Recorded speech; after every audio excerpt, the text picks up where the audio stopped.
Τώρα, να αλλάξουμε. Να αλλάξουμε τελείως. Να αλλάξουμε τελείως και να πάμε σε ένα πρόσωπο το οποίο αγαπάμε πάρα πολύ εμείς εδώ. Εδώ εννοώ όλος ο καλλιτεχνικός χώρος, έτσι, δημοσιογραφικός καλλιτεχνικός χώρος. Είναι ένα εξαιρετικό παιδί αυτοδημιούργητο. Μιλώ για το Χάρη το Σιανίδη. Ένα παιδί που το όχι δεν το ξέρει. Όχι, αλήθεια. Να τα λέμε αυτά. Τον ταλαιπωρείς, θα τον ταλαιπωρείς. Εκεί είναι ο Χαράκης. Καλός φίλος, καθαρό παιδί και καλός φίλος. Μιλάει πολύ για όλη του τη ζωή, για πράγματα που μπορεί να έχει μετανιώσει, για πράγματα που θέλει να κάνει και να εξελιχθεί. Φυσικά μας μιλάει και μας δίνει για πρώτη φορά, θεωρώ, αρκετές λεπτομέρειες για τη σχέση του Αντώνη Ρέμου με την Ιβόνη Μπόσνιακ, που το ξέρει πολύ καλά. Πολύ καλή φίλη, ναι. Ακριβώς. Μιλάει για τη σχέση του Αντώνη Ρέμου με τη Ζέντε Μακρυπούλια, αν του άρεσε ή όχι. Και λέει και κάτι για την Τζέννη Παλατσινού που, παιδιά, πραγματικά δηλαδή. Τα βανοπρογράμματα. Κοίτα να δεις, λέει για εκπομπές που ήταν ότι πήγαινε άπατο. Ξέρεις τι, νομίζω ότι ο Χάρης το τελευταίο καιρό έχει χαλαρώσει πάρα πολύ. Και μιλάει τη γλώσσα της αλήθειας. Αυτό. Μιλάει ανοιχτά πλέον. Ναι, δηλαδή δεν είναι αυτό των δημοσίων σχέσεων. Όχι. Έχω μια καλή κουβέντα για όλους. Όχι, δεν έχει μια καλή κουβέντα για όλους. Και φυσικά λύνεται τη σιωπή του για πρώτη φορά. Τι εννοώ, δηλαδή, λέει, έχω ή δεν έχω ανάγκη την Κωνσταντίνα Σπυροπούλου, βρε αδερφέ. Ωραίο. Εγώ δεν θέλω να σταθούμε μόνο σε αυτά, επειδή την έχω δει τη συνέντευξη. Δεν μιλάει μόνο για τα πρόσωπα της Μα το είπα, σας το είπα, παιδιά, για τη ζωή του. Για πρώτη φορά για τη ζωή του και για διάφορα προβλήματα που έχει αντιμετωπίσει. Δηλαδή, γιατί και ο κόσμος που δεν τον ξέρει καλά το Χάρη τον βλέπει δίπλα σε λαμπερά πρόσωπα. Όχι, παιδιά, το και Χάρη νομίζει τον ότι ο Χάρης είναι ένας άνθρωπος που όλα καλά ζει. Όλα καλά. Τον κακοχαρακτηρίσανε όλοι. Ο Γιάννης το θυμάται, η Χριστίνα το θυμάται με την μπουτουνιέρα, παιδιά. Δεν θυμάστε τότε την εποχή εκείνη που μίλαγε. Έχει περάσει και δύσκολα. Και νομίζω ότι έχει μετανιώσει. Αλλά είναι ένα παιδί που, όπως είπε και η Χριστίνα, είναι αυτοδημιουργητός και έχει εξελιχθεί πάρα πολύ μέσα στα χρόνια. Τον αγαπάμε πάρα πολύ. Λοιπόν, πάμε στο Χαράκι μας. When marimba rhythms start to play, dance with me, make me sway. Είχα εντελώς το γνώθι σε αυτόν από 5 χρονών. Και από 5 χρονών ήξερα ότι θα πετύχω. Δηλαδή δεν έγινε κάτι τυχαία. Εγώ από 5 χρονών ήξερα ότι μπορώ να συνειδητοποιήσει ένα 5χρονο στο μυαλό του. Ήξερα ότι θα πετύχω, ότι θα γίνω πετυχημένος, ότι θα γίνω οικονομικά ανεξάρτητος. Γεννήθηκα με έτσι πολύ ιδιαίτερα χαρακτηριστικά. 19 χρονών λοιπόν με ανακάλυψε ο Βασίλης Τηλεχρήστος. Με βλέπει σε ένα μαγαζί, γι' αυτό έχω πάντα και αυτό ότι μ' άρεσε με τους καλύτερους, γιατί ξεκίνησα με τους καλύτερους. Ήμουν βοηθός σερβιτόρου.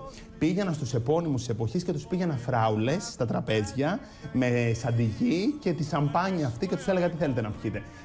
Στους στάρ της εποχής των 90's. Λέω τα ευχαριστώ μου, δεν ξεχνάω. Σε αυτή τη δουλειά βέβαια τους χρειαζόμαστε όλους και αυτό είναι και λίγο το αρνητικό, θα το πούμε παρακάτω.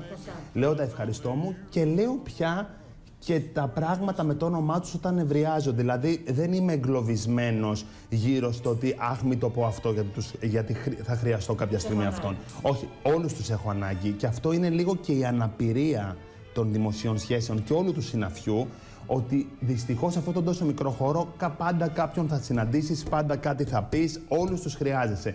Και αυτό είναι που σε ευνοχίζει και σαν άνθρωπο και γι' αυτό θέλω να σταματήσω και αυτή τη δουλειά εγώ. Δηλαδή μέχρι τα 40 μου να έχω εξελιχθεί στο επόμενο κομμάτι. Γιατί εγώ καταλάβαινα πάντα και όλη μου η ζωή έγινε με βάση ενός σχεδίου. Και όλο ήταν ένα σκάκι. Όλο. Ήταν μια στη δική μου την περίπτωση. Ακόμα και η εποχή της τρομερής υπερέκθεσης. Της μπουτουνιέρας που λέω κι εγώ. Της μπουτουνιέρας ήταν μια άλλη εποχή. Μας χρησιμοποίησες και σε χρησιμοποίησαμε. Και έβγαλα και πάρα πολλά χρήματα από αυτό. Εγώ όλα τα εξαργύρωνα οικονομικά. Δεν έκανα ποτέ. Εγώ τζάμπα ψώνιο, δεν με ενδιαφέρει να γίνω ποτέ. Εγώ αυτή τη δουλειά δεν την έκανα ούτε για μία μέρα αν δεν υπήρχε το οικονομικό. Δεν με ενδιαφέρει. Αλλά το πλήρωσα αυτό και την υπερέκθεση το πλήρωσα πολύ ακριβά.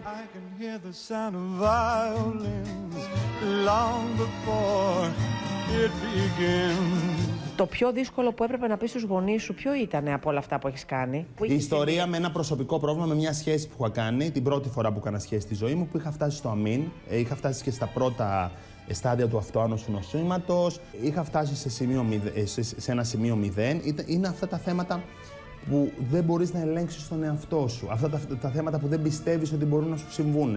Αυτά που ακούς, τα εγκλήματα πάθους ή τα κολλήματα του μυαλού που λες ότι δεν μου συμβούν εμένα, αλλά είναι μια Τότε όμως εσύ πήγες σε μια κλινική. Το ψάξα εγώ. Και το έλυσες. Εγώ πάντα αντιμετωπίζω κατάματα το κάθε πρόβλημα. Έπρεπε να κάνω λοιπόν τα πάντα, γιατί αγαπούσα υπερβολικά αυτόν τον άνθρωπο, να τον αποθήσω από μένα, να εξαφανιστεί, να φύγει για να σωθώ εγώ, να σωθεί κι αυτός. Anyway, εγώ όμως της είπα ότι υπάρχει αυτό το πρόβλημα, είναι με αυτόν τον άνθρωπο, είναι έτσι, μιλήσαμε. Ίσως είπαμε και τα πάντα που δεν έχουμε πει. Ήταν μια πολύ γλυκιά στιγμή και ευαίσθητη. Η μητέρα σου ήταν αυτή, όχι ο πατέρας σου? Η μητέρα μου, ναι. Ο πατέρας μου, με τον πατέρα μου γενικότερα, παρόλο που τον αγαπώ, είχαμε πάντα σχέσεις τόσο όσο.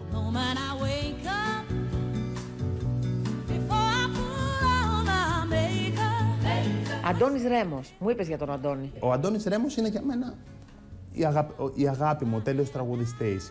Και η Βόνη, ένας απίστευτος άνθρωπος στη ζωή μου. Χάρηκα πάρα πολύ για τον Αντώνη. Δεν μου άρεσε η σχέση του, ας πούμε, παραδείγματος χάρη, με τη Ζέτα. Δεν θα ήταν ευτυχισμένος. Με την Ιβόνη μπορεί να βρει στιγμές ευτυχίας. Την Μπαλατσινού την έχεις καλέσει σε events? Ποτέ, και δεν τη συμπαθώ. Μου είναι ιδιαίτερα αντιπαθής. Παρόλο που μεγάλωσα με την εικόνα της Μπαλατσινού ως καλό πρόσωπο. Απλά φαίνεται ο άλλος. Κάνει μπαμ και από αυτά που έχει κάνει στον εαυτό του. Δηλαδή βλέπεις, ας πούμε, καταλαβαίνεις τον κάθε άνθρωπο πώς μπορεί και πώς μπορεί να αντιδράσει. Σαν παρουσιάστρια σ' αρέσει? Ποτέ. Θεωρώ ότι είναι ένα πρόσωπο που, παρόλο που σου λέω δεν έχω απολύτως τίποτα προσωπικό. Είναι ο άνθρωπος ο κλασικός που του δοθήκαν αυτές, δηλαδή δεν μπορώ με κάποιους ανθρώπους που έχουν κόλλημα στις 1 εκατομμύριο ευκαιρίες τα μέσα μαζικής ενημέρωσης. Δηλαδή, αφού βλέπεις ότι κάνει αυτό, πάει άπατο. Ξανακάνει το άλλο, πάει άπατο. Ξανακάνει το άλλο. Δηλαδή, σε κάποιους άλλους ανθρώπους δεν δοθήκαν τόσες ευκαιρίες, παραδείγματος χάρη. Απλά εντάξει, η Τζέννη λόγω του άντρα της, τον οποίο τον Μπέτο τον συμπαθώ πάρα πολύ, λόγω του άντρα της ανοίξανε πολύ περισσότερες πόρτες. Κωνσταντίνα Σπυροπούλου. Τι έχει συμβεί, βρε Χάρη? Τίποτα. Μιλάτε τώρα με την Μιλάμε. Και η Κωνσταντίνα, να σου πω και κάτι. Θεωρώ ότι την αδίκησα λίγο. Και εγώ την έχω ανάγκη τη Σπυροπούλου. Και τη Χ Σπυροπούλου, όπως και για την Μπαλατσινού που είπα πριν. Και εμείς αυτή τη δουλειά κάνουμε. Πρέπει να έρθει η Χ Σπυροπούλου, η Λαμπύρη, η Καινούριου, η Μενεγάκη, κάποιοι, για να κάνουμε εμείς το δελτίο τύπου του μαγαζιού, για να φωτογραφηθεί. Τους παρακαλάμε και σίγουρα θα τους παρακαλέσουμε, αλλά κάποιες φορές μπορεί ίσως να ξεπερνιούνται και κάποια όρια.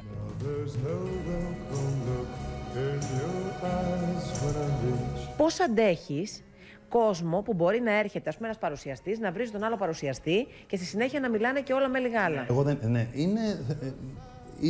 είναι έτσι αυτή η ιστορία. Και ιδίως με τους τραγουδιστές να γίνεται. Να δεις τι γίνεται. Δηλαδή? Εκεί είναι το θέατρο του παραλόγου.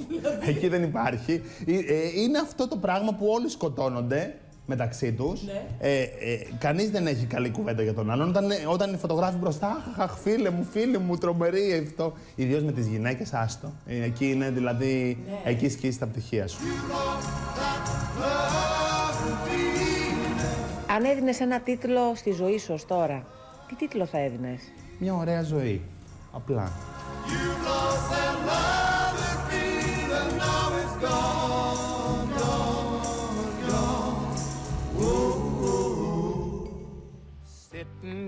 Τι εξαιρετική συνέντευξη Πραγματικά. ήταν αυτή. Ήθελα να μιλήσω. Τι ωραία να μιλούσαν έτσι όλοι οι άνθρωποι έξω από τα δόντια και με έναν τρόπο όμως που έχει ευγένεια. Περιέχει ευγένεια ο λόγος του. Δηλαδή ακόμα και αυτά που είπε για την Τζέννη Μπαλατσινού, αιτιολόγησε γιατί τα είπε. Και μετά είπε ότι την έχω ανάγκη από την άλλη, αλλά δεν μπορώ πια να είμαι. Θέλω να λέω την αλήθεια.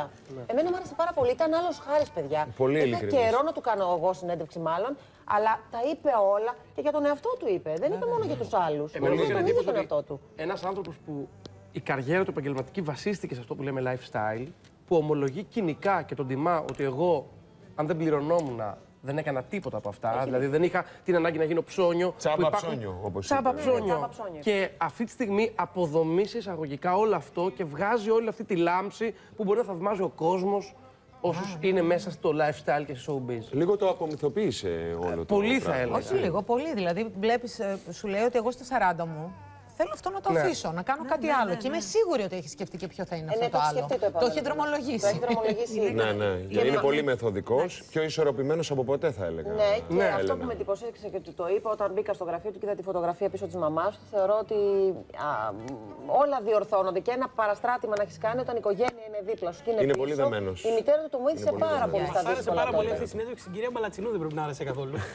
Εντάξει, Την πέρασε. δεν πειράζει. Να σου πω Γενναίες κάτι. 14 νομίζω ότι την πέρασε. Ερώτηση. Είπε, την κατηγόρησε λάθος, είπε κάτι που δεν ισχύει. Όχι. Το αιτιολόγησε, παιδιά. Νομίζω ότι είπε ότι κάτι έχει. το οποίο και μεταξύ μας πολλοί μπορεί να το έχουμε συζητήσει για την κυρία Αμφισβητεί Μπαλατσινού. κανένας ότι πραγματικά, όχι μόνο η κυρία Μπαλατσινού, αλλά ότι υπάρχουν πρόσωπα στην ελληνική τηλεόραση.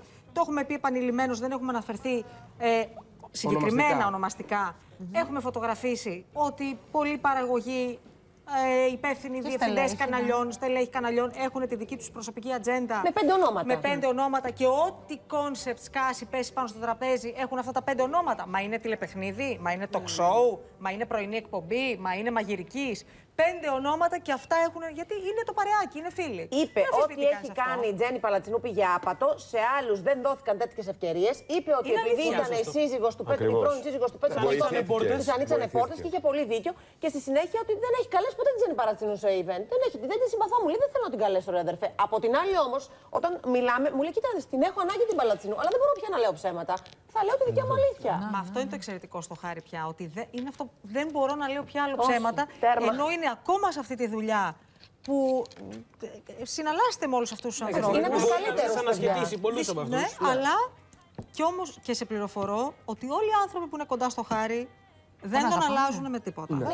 Γιατί άμα είσαι πάρα πολύ καλός, ό,τι και να πεις, θα τον Είναι αλλάξεις σωστός επαγγελματίας και εμένα μου αρέσει και η ανθρώπινη πλευρά του Χάρη. Δηλαδή, υπάρχει ο επαγγελματίας που ναι, διαπραγματεύουμε τα οικονομικά, να παίρνουμε χρήματα γιατί αλλιώς τζάμπα δουλειά δεν κάνουμε.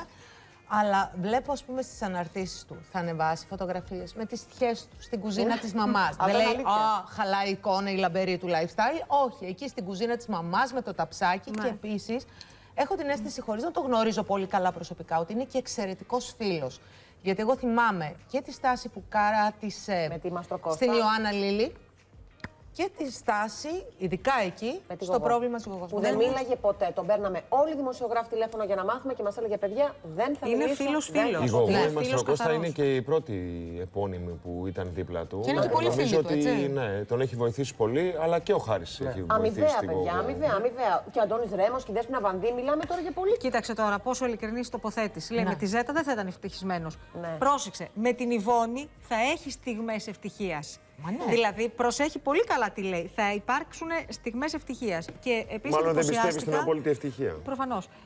Και πώς να πιστέψει όταν ο ίδιος έχει καεί. Ακριβώς. Και σου μιλάει για έγκλημα πάθους. Πρώτη φορά αυτό το ακούω εγώ δημόσια από το Χάρη, να μιλάει τόσο. Ότι είναι αυτό που χάνει τα λογικά σου. Ότι αρχίζει και γίνεται αιμονικό και έχει την ψυχραιμία. Και κάπως έτσι λέμε, ας πούμε, ότι όλα απέχουν τίποτα μια ώρα τη γραμμή.